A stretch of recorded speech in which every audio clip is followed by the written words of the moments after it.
Welcome back to the lecture students. अब अगर आपने अपनी अबव फिगर को ही आप थोड़ा सा मज़ीद मॉडिफाई करके बनाना चाहें तो आप क्या करेंगे, एक पीएन जंक्शन को लगा देंगे। इसकी फॉरवर्ड बाइसिंग इस तरह से करेंगे कि एन साइड को बैटरी के नेगेटिव टर्मिनल के साथ कनेक्ट किया और पी साइड को बैटरी के पॉजिटिव टर्मिनल के साथ कनेक्ट किया। यहाँ पे कुछ आपने लोड रेजिस्टेंस लगा दी। ये वोल्टेज मेजर करने के लिए वोल्ट मीटर को जंक्शन के साथ पैरेलल में लगा दिया और करंट मेजर करने के लिए पीएन जंक्शन के साथ सीरीज़ में एक आपने एमीटर लगा दिया। तो इस तरह करके आप जो है डायोड इसका वोल्टेज और करंट जो है मेजर कर सकते हैं और ये ग्राफ जो है साइड पे इसको प्लॉट कर सकते हैं। अच्छा, ग्राफ की एक्सप्लेनेशन हो चुकी है कि ये सिलिकॉन के लिए ग्राफ आपने प्लॉट किया और 0.7 पे जाके इसकी करंट जो है वो इंक्रीज़ होना शुरू हुई। अगर अब आपने रेजिस्टेंस निकालनी है तो if forward bias voltage is increased by delta VF, the current increases by delta IF. The ratio delta VF over delta IF is known as forward resistance of the PN junction. अब चूँकि forward biasing हुई हुई है तो आप voltage को भी forward और करंट को भी फॉरवर्ड इसके सबस्क्रिप्ट में लिख देंगे FF, और यहाँ पे जो रेजिस्टेंस है वो होगी फॉरवर्ड रेजिस्टेंस। अब ये जो रेजिस्टेंस है इसकी वैल्यू जो है वो फिक्स वैल्यू नहीं होगी बल्कि वेरी कर रही होगी, क्योंकि स्टार्ट में डिप्लीशन रीजन की वजह से बहुत ज़्यादा रेजिस्टेंस फेस करना पड़ी बैटरी को, और जब फिर डिप्लीशन रीजन की विड्थ कम होती गई और एंड पे बिल्कुल ख़त्म हुई तो इस तरह से रेजिस्टेंस की वैल्यू जो है वो वेरी करेगी। It is the resistance offered by the PN junction when it is conducting. The value of RF is only a few ohms, यानी रेजिस्टेंस की वैल्यू बहुत कम होगी।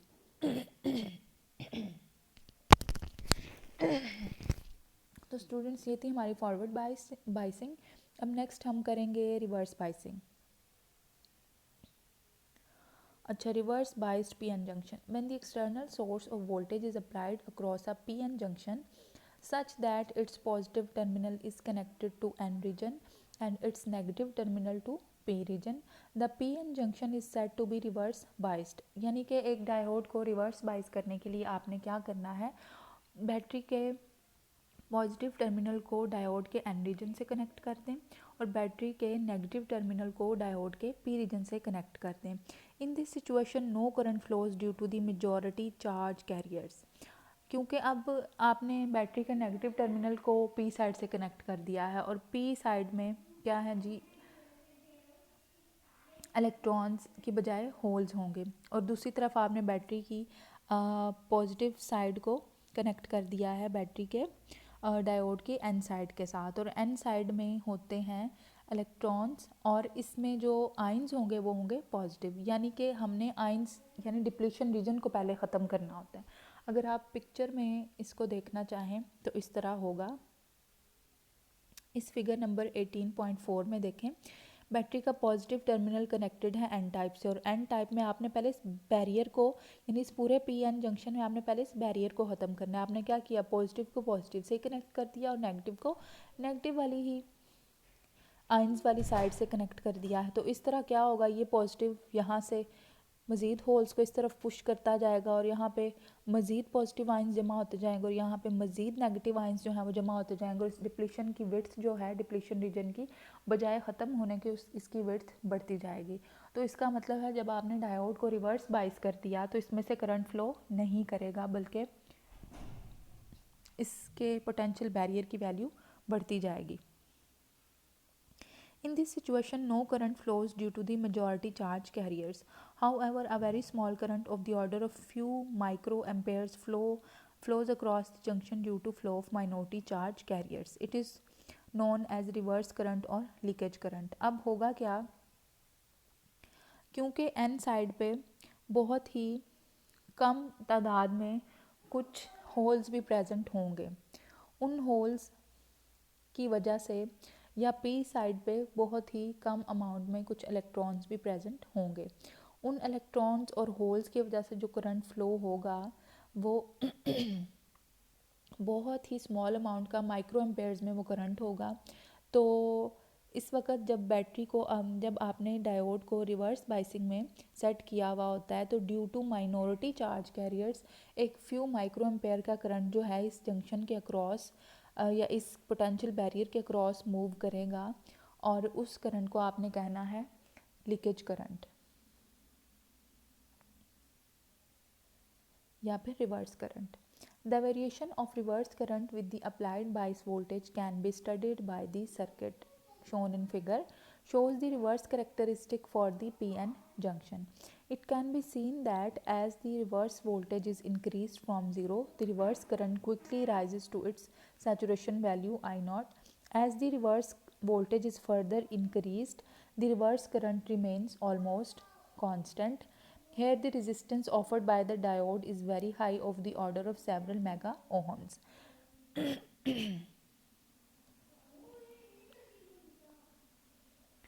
यानी कि अगर आप इसी चीज़ को ग्राफ में देखें, यहाँ पे साइड पे ग्राफ भी बनाया है, ये फॉरवर्ड बाइसिंग के लिए ग्राफ था, ये रिवर्स बाइसिंग के लिए ग्राफ है. तो अगर रिवर्स साइड पे आप देखें तो वोल्टेज की वैल्यू जो है वो इंक्रीज़ हो रही है, बहुत कम अमाउंट ऑफ करंट यानी जो लीकेज करंट है बहुत ही कम इसकी वैल्यू होगी, और वो जैसे ही आपने इसको वोल्टेज प्रोवाइड करना है वो वैल्यू सेट हो जाएगी. उसके बाद करंट की वैल्यू बिल्कुल भी इंक्रीज़ नहीं हो रही. जबकि आप देख रहे हैं एक्स एक्सिस के अक्रॉस जो है पोटेंशियल है, और आपने जो बैटरी के थ्रू पोटेंशियल दिया वो आप कंटिन्यूसली बढ़ाते जा रहे हैं, लेकिन करंट जो है उसकी वैल्यू नहीं बढ़ रही. अब क्या होगा, एक टाइम ऐसा आएगा कि अचानक से करंट की वैल्यू बढ़ेगी. इसको कहते हैं ब्रेक डाउन करंट. ये किस वजह से बढ़ती है, जब आपने रिवर्स बाइस कर दिया डायोड को, तो डायोड के जो डिप्लीशन रीजन है इसकी विड्थ बढ़ती जाएगी. एक टाइम ऐसा आएगा कि माइनॉरिटी चार्ज कैरियर इतनी एनर्जी गेन कर लेंगे कि वो इस डिप्लीशन रीजन को क्रॉस करेंगे या इस डिप्लीशन रीजन को ब्रेक करेंगे और दूसरी साइड पे फ्लो कर जाएंगे. उन माइनॉरिटी चार्ज कैरियर की वजह से ये जो ब्रेक डाउन करंट है ये सेट होती है, और इसकी वैल्यू भी फ्यू माइक्रो एम्पेयर्स में ही होगी. तो रिवर्स साइड पे क्या हो रहा है कि वोल्टेज आप बढ़ाते जा रहे हैं, करंट की वैल्यू नहीं इंक्रीज़ हो रही, बहुत थोड़ी सी करंट इसके अंदर फ्लो करेगी और अचानक से जो है माइनॉरिटी चार्ज कैरियर इतनी एनर्जी गेन कर लेंगे कि वो इस डिप्लीशन रीजन को क्रॉस करके फ्यू माइक्रो एम्पेयर का करंट जो है इसके अंदर सेट कर देंगे.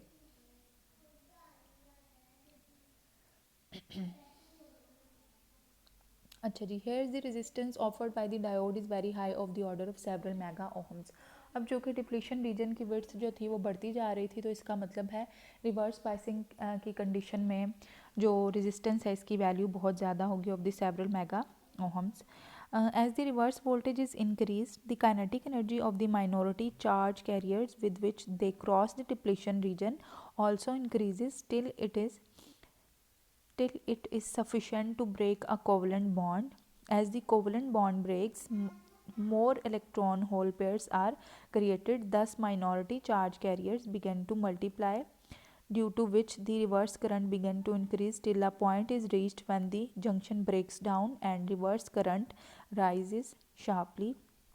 After breakdown, the reverse current will rise to very high value, which will damage the junction.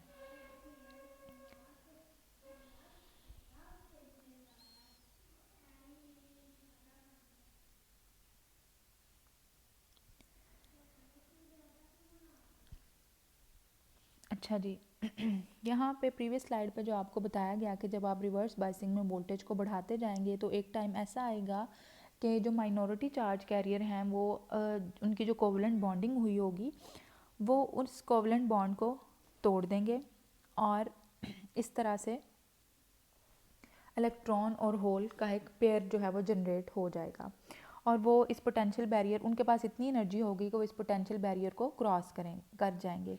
इस तरह जो इलेक्ट्रॉन होल पेयर हैं मज़ीद जनरेट होते जाएंगे, क्योंकि माइनॉरिटी चार्ज कैरियर्स के पास एनर्जी काफ़ी ज़्यादा अमाउंट में, काफ़ी ज़्यादा स्ट्रेंथ में इनके पास एनर्जी है. तो ये इलेक्ट्रॉन होल पेयर जो हैं ये जनरेट होते जाएंगे, यानी कि मल्टीप्लाई होते जाएंगे, इनकी तादाद बढ़ती जाएगी और डिप्लीशन रीजन को क्रॉस करके ये करंट को सेट कर देंगे. इस तरह से यहाँ पे करंट जो है वो इंक्रीज़ हो गया. ठीक हो गया. अब जब ये सिचुएशन आएगी तो इसके बाद जो डायोड है वो डैमेज हो जाएगा.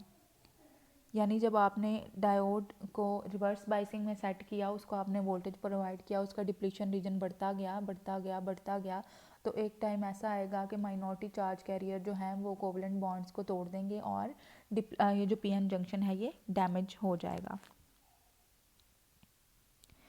अच्छा जी तो आपने फॉरवर्ड बाइसिंग और रिवर्स बाइसिंग दोनों केसेस देख लिए।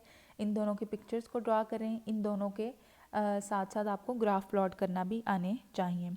अब जो पीएन जंक्शन है ये आप हमेशा पूरा जंक्शन नहीं बनाएंगे, किसी भी जगह पे इसका एक सिंबल होता है। PN junction is also known as semiconductor diode. PN junction का दूसरा नाम है जी semiconductor diode, whose symbolic representation is given in the following figure. The arrowhead represents P region. ये जो है जी इसका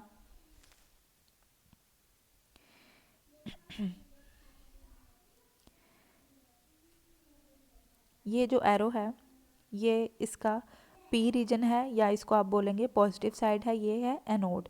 the vertical line represents the N region. ये जो वर्टिकल लाइन है ये एन रीजन को शो करेगी, या cathode, and is known as cathode.